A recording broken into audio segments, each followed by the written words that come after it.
정부가 오늘 내년 예산안을 발표했습니다. 전체 규모는 470조 5천억 원으로 올해 예산 대비 증가폭은 금융위기 이후 최대인 10%에 육박합니다. 특히 얼어붙은 고용시장을 살리기 위해서 일자리 관련 예산을 무려 22%나 늘렸습니다. 김용진 기획재정부 2차관과 함께 내년 예산안 내용 자세히 짚어보겠습니다. 안녕하십니까? 안녕하십니까? 네, 슈퍼 예산이다 뭐 이런 평가도 있더라고요. 일부에서는 그런 평가도 나오고 있는데 경제 위기다 이런 판단이 있었던 건지 이렇게 좀 대규모로 예산을 편성하게 되신 배경을 뭐라고 봐야 될까요?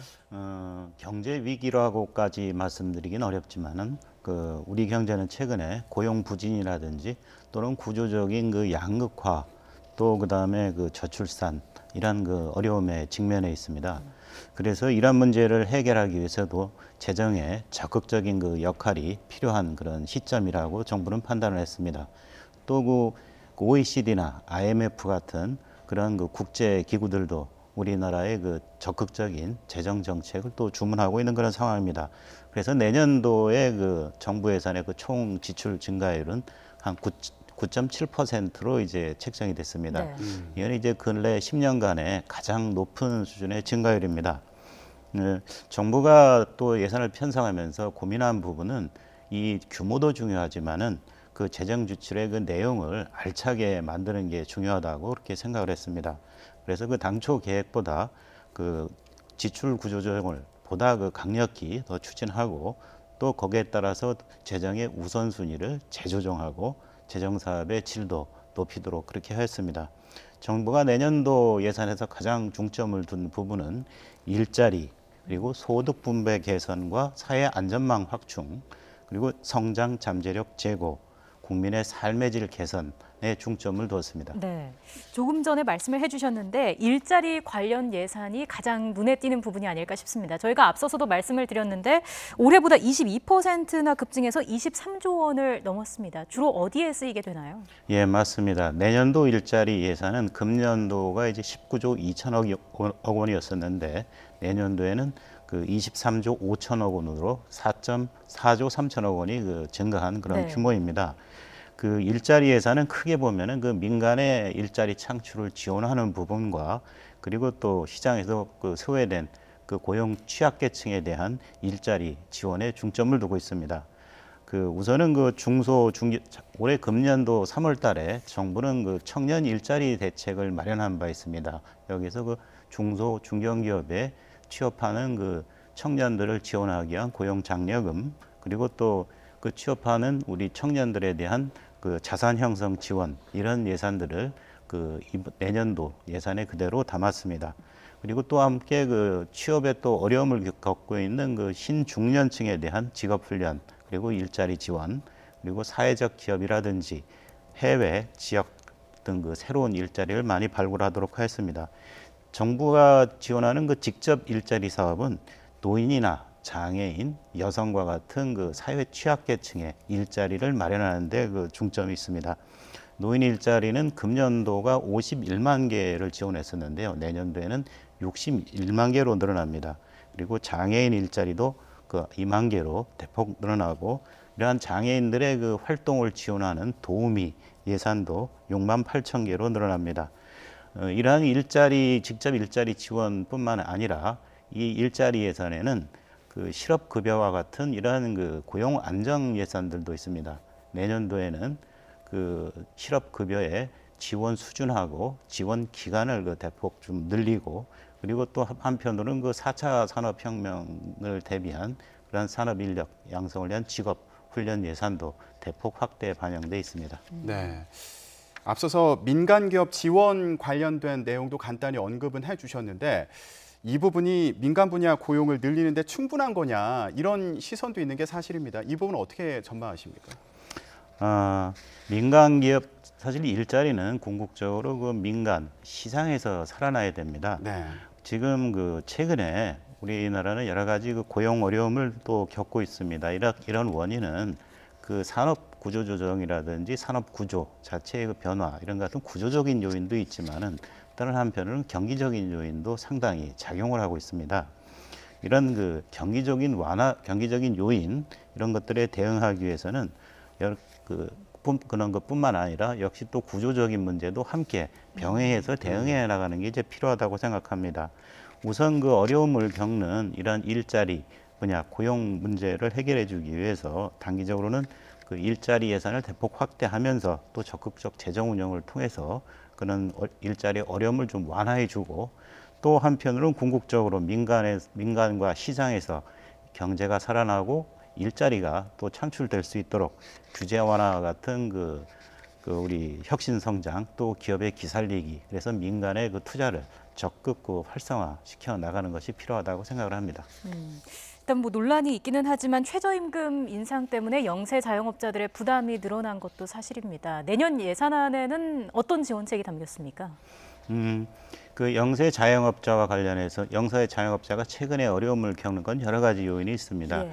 우선 이제 구조적으로 이제 온라인 그 쇼핑이 활성화되다 보니까 오프라인 쪽에서는 좀 줄어드는 부분, 또 중국 관광객이 줄어들다 보니까 우리 음식 숙박업도 어려움을 겪고 여러 가지 요인들이 있습니다. 그래서 크게 보면 이제 구조적인 원인도 있지만은 경기적인 요인, 거기에 이제 일부 정책적인 요인도 함께하고 있다고 생각을 합니다. 그 영세 자영업자에 대한 대책은 지난주에 정부가 발표한 바 있습니다. 거기에 따르면은 우선은 그 최저임금 선상의 그 근로자를 고용하는 그 영세 자영업자 이분들에 대한 일자리 안정 자금이 내년에도 계속 지원이 됩니다. 특히 그 영세 자영업자들이 많은 5인 미만 그 사업장에 대해서는 지원 수준을 보다 그 강화할 예정으로 있습니다. 한편으로는 이 영세 소상공인 자영업자들의 그 경영 그 부담을 완화해 주기 위해서 경영 안정 자금 융자 재원이라든지 지역 신용보증 그 재원이라든지 이러한 그 자금 지원을 대폭 강화하도록 하였고요. 그리고 또 한편으로 온누리 상품권 발행 규모도 1조 원에서 내년은 2조 원으로 늘어납니다. 그리고 소상공인 그 전용 결제 제로페이라고 하죠. 이 제로페이 그 관련 시스템을 구축하고 또 확산하는 그러한 예산도 내년에 담겨 있습니다. 그 소상공인과 관련해서는 그 특히 그 실패도 다시 일어날 수 있도록 해주는 일이 중요합니다. 그리고 소상공인 또 영세 자영업자들의 사회 안전망 확충이 중요하다고 봅니다. 1인 그 자영업자에 대해서는 그 고용보험의 혜택을 받을 수 있도록 정부가 이제 고용보험료 지원을 확대해 나갑니다. 그리고 폐업을 할 때에는 거기에 필요한 그 사업장 정리에 들어가는 비용 그리고 만일 임금 근로자로 취업을 원할 경우에는 이 전직에 필요한 전직 훈련 이런 그 어떤 경비 이런 것도 대폭 그 확대해 나가고요. 다시 그 창업을 원하는 분들께는 그 맞춤형 그런 컨설팅, 교육 훈련 예산도 지원이 됩니다. 네. 궁극적으로는 이 소상공인, 영세 자영업자들의 그 경쟁력을 높여주는 게 참 중요합니다. 그래서 그 주로 이분들이 그 영업을 하고 있는 그 현장인 그 전통시장, 상점가 이런데 그 시설 환경을 개선해 주는 사업을 내년도에 대폭 확대했습니다. 주차장을 설치해 준다든지 또는 그 상가의 시설 현대화를 지원해 주는 이런 예산도 내년에 대폭 확대 지원될 예정입니다. 예, 저희가 일자리 예산과 관련해서 얘기를 나눠봤는데 정부에서 또 강조하고 있는 것 중에 하나가 바로 혁신 성장입니다. 예, 그렇습니다. 예, 이 예산이 처음으로 20조 원을 넘었습니다. 예, R&D 예산입니다. 예. 그런데 이게 올해와 비교를 했을 때 7천억 원 느는데 그쳤다 이런 평가도 있거든요. 예, 그 R&D 예산을 말씀하시는 것 같습니다. 사실 그 R&D 예산이 이제 20조 원 넘어서 20조 4천억 원으로 증가했습니다. 이게 한 7천억 원 정도 늘어난 규모인데 이 7천억 원이 결코 적지 않은 금액입니다. 그간 그 연구개발 이 R&D 예산은 그 사업의 그 실효성이라든지 성과가 미흡하다는 그런 지적들이 참 많았었습니다. 근데 그 내년 예산을 편성하면서 이 그동안 관행적 반복적으로 이렇게 편성되어 오던 대형 그 R&D 사업들을 이제 일몰제를 도입해서 대폭 구조조정을 했습니다. 그게 한 8천억 원 규모입니다. 이렇게 그 마련된 신규 투자 재원과 구조조정으로 마련된 재원을 이 투자 우선순위를 전면 재조정해서 전략적으로 혁신성장 분야에 다시 우선 투자될 수 있도록 그렇게 조치를 했습니다. 네. 이 이외에도 내년 예산의 가장 큰 그 특징 중에 하나가 산업 분야 예산이 대폭 늘어났다는 점입니다. 지금 산업 분야 예산이 내년도에 14.3%가 이제 증가되게 되는데요. 이게는 그 복지 예산, 전통적으로 복지 예산이 가장 높은 증가율을 보여왔었거든요. 이것보다 더 높은 수준입니다. 그래서 이런 것들이 그 혁신 성장 쪽에 집중적으로 투자될 예정으로 있습니다. 네. 자, 내년 예산안을 보면 또 새로운 게 있습니다. 신중년 지원 방안인데 이건 구체적으로 어떤 내용인가요? 지금 고용 상황이 매우 안 좋습니다. 그런데 이럴 때 특히 어려움을 겪는 분들이 그 5060 세대라고 하는 그 신중년 세대입니다. 네. 예. 이 5060 그 세대들 같은 경우에는 그 생활비가 굉장히 많이 들어가는 시기고 또 한 번 직업이나 또는 이 자영업자의 경우는 폐업을 하면은 다시 일어서기가 굉장히 좀 어려운 그런 그 여건에 있습니다. 그래서 이런 분들에 대해서 정부가 특히 그 경력이 풍부하고 그다음에 그 전문성도 있거든요. 이런 분들이 일하고자 하는 의지가 강한 분들에 대해서 다시 일할 수 있는 그런 기회를 제공하는 그런 예산을 내년도 예산에 담았습니다. 예. 그 전직을 희망하는 분들한테는 그 신중년에게 특화된 맞춤형 교육 훈련을 이렇게 제공하고 그리고 그 또 임금 근로자로 만일 전환을 원하는 그런 자영업자가 있다고 하면은 이 관련 그 비용과 그다음에 그 교육 훈련 비용 등등을 제공합니다. 또 보면은 이쪽 조선업이라든지 자동차 쪽 분야 같은 경우에는 구조조정이 불가피한 그런 분야가 있습니다. 그래서 비자발적으로 이제 직장을 떠나야 되시는 분들이 있는데요. 이런 분들에게도 다른 업종으로 전환하든지 재교육하는 그런 교육을 제공합니다. 이분들은 말씀드린 바와 같이 굉장히 경험이 풍부하고 또 전문성도 갖추고 있습니다. 그래서 이분들이 이러한 전문성을 활용해서 사회에 기여할 수 있도록 새로운 일자리를 또 마련을 하고 또 민간 기업에 대한 재취업 이런 지원도 확대해 나갈 예정으로 있습니다. 예. 자, 정부에서 이제 예년에 비해서 예산을 많이 늘렸고 그 내용이 어떻게 되는지에 대해서 살펴봤는데 그렇다면 재정은 문제 없는 건지 이것도 궁금합니다. 예, 지금 내년도 재정 증가율이 9.7%이다 보니까 국민들께서도 여기에 대해서 걱정이 좀 있으시리라고 봅니다. 또 한편으로는 지금 우리 사회에 저성장, 양극화 또 그리고 이런 문제들을 위해 구조적인 문제를 해결하기 위해서는 어느 정도 지금 적극적인 재정이 역할을 할 수밖에 없는 실정입니다. 또 이런 분야를 지금 투자하지 않는다고 하면은 장기적으로는 비용이 더 들어갈 수도 있습니다. 네. 그래서 지금 적극적인 그런 재정 정책을 펼치고 있는데요.